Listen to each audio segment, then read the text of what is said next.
My name's Sarah Abbott and I run the UK marketing campaign for Wines of Georgia. qvevri wines, especially the wines made from white grapes, have a really distinctive character and they're almost like the fifth element of wine.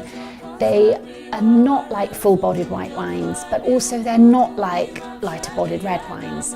So most white wines that people are familiar with go nowhere near their skins. It's all about you squash the grapes, you take the juice, you let the juice ferment.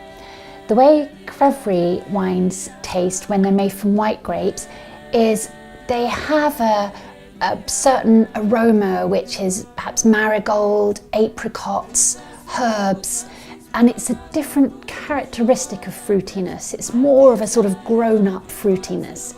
You also get a really lovely texture, and the texture is not firm in the way that a red wine is firm. It's mouth-filling, but it's also very supple.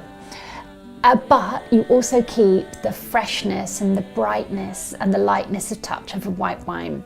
And when people first try qvevri amber wines, it can really freak them out slightly because it looks like a white, but it feels more like a red. But these wines are not some kind of new contrivance. They've been made in this way for thousands of years, especially in Georgia.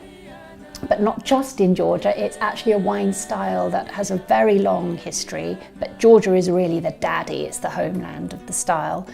And what they bring to sort of the world of wine is a huge versatility in matching wine with food.